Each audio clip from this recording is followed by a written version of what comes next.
চাঞ্চল্যকর খবরের দিকে নজর রাখবো একেবারে পুরুলিয়ার দিকে। পুরুলিয়ার কপুর বাগানে ভয়াবহ অগ্নিকাণ্ড, প্রাণ বাঁচাতে রীতিমতো এলাকা ছাড়লেন বাসিন্দারা। ঘটনাস্থলে দমকল আগুন নিয়ন্ত্রণে দমকলের তৎপরতা রীতিমতো যে ছবি আপনারা দেখতে পাচ্ছেন, একেবারে প্রাণ বাঁচাতে এলাকা ছেড়েছেন বাসিন্দারা। কপুর বাগানে ভয়াবহ অগ্নিকাণ্ড, এই বিষয়ে বিস্তারিত জানবো। আমার সঙ্গে টেলিফোন লাইনে যুক্ত হয়েছে আমাদের প্রতিনিধি অমিত। অমিত, ঠিক কিভাবে আগুন লাগলো, কি জানা যাচ্ছে? দেখো সৌমি, তোমাকে প্রথমে বলে রাখি যে কিভাবে আগুন লাগলো তা এখনো স্পষ্ট নয়, তবে বেশ কিছুক্ষণ আগে কিন্তু দমকলের বেশ কয়েকটি ইঞ্জিন গিয়ে কিন্তু আগুন নিয়ন্ত্রণে এনেছে। পুরুলিয়া শহরের একেবারে কর্পূর বাগান এলাকায় কিন্তু একটি বাড়িতে প্রথমে আগুন লাগে, যেমনটা আমরা সূত্র মারফত জানতে পেরেছি।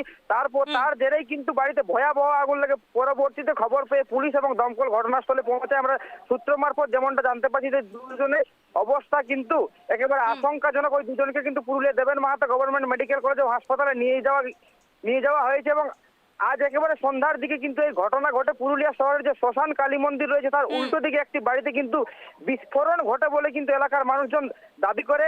আশেপাশে প্রচুর বাড়ি এবং কিছুটা দূরেই কিন্তু একটা বেসরকারি নার্সিং হোম রয়েছে, যার কারণে কিন্তু গোটা এলাকা জুড়ে আতঙ্ক ছড়িয়ে পড়ে।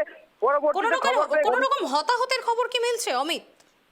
দেখো, বেশ কয়েকজনকে কিন্তু পুরুলিয়া দেবেন মাহাতো গভর্নমেন্ট মেডিকেল কলেজে ভর্তি করা আছে। তার মধ্যে কিন্তু দুজনের অবস্থা কিন্তু আশঙ্কাজনক রয়েছে, আমরা যেমনটা জানতে পারছি। কিন্তু স্থানীয় যারা বাসিন্দারা রয়েছে তারা কিন্তু দাবি করছেন যে ওই বাড়িতে কিন্তু বেশ কয়েকজন ভাড়া নিয়েছিল এবং তারা সেখানে বাজি তৈরি করতো বলে কিন্তু অভিযোগ উঠে আসছে, এবং যার কারণেই কিন্তু এই বিস্ফোরণ বা অগ্নিকাণ্ডের ঘটনা ঘটেছে। তবে পুরো বিষয়টি খতিয়ে দেখছে পুলিশ যে কি কারণে অগ্নিকাণ্ড লেগেছে বা সেখানে আদৌ বাজি তৈরি করা হতো কি হতো না, পুরো বিষয়টি কিন্তু খতিয়ে দেখছে পুলিশ। সৌমি, ক্ষয়ক্ষতির পরিমাণ ঠিক কতটা কিছু জানা যাচ্ছে অমিত?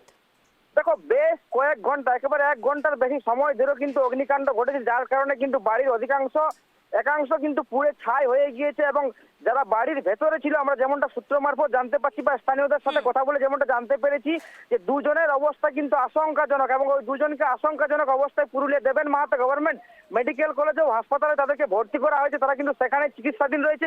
পুরো বিষয়টি খতিয়ে দেখছে পুলিশ যে কি কারণে অগ্নিকাণ্ড হয়েছে। দমকল বাহিনীর তরফ থেকে কি কিছু জানানো হয়েছে?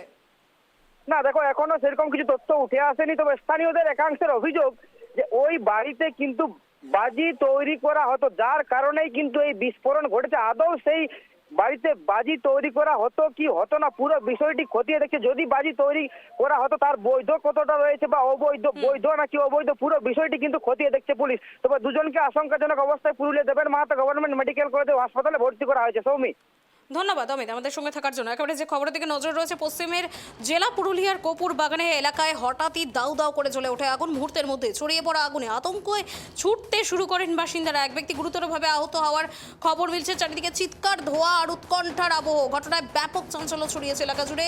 খবর পেয়ে দ্রুত ঘটনাস্থলে পৌঁছায় দমকল বাহিনী।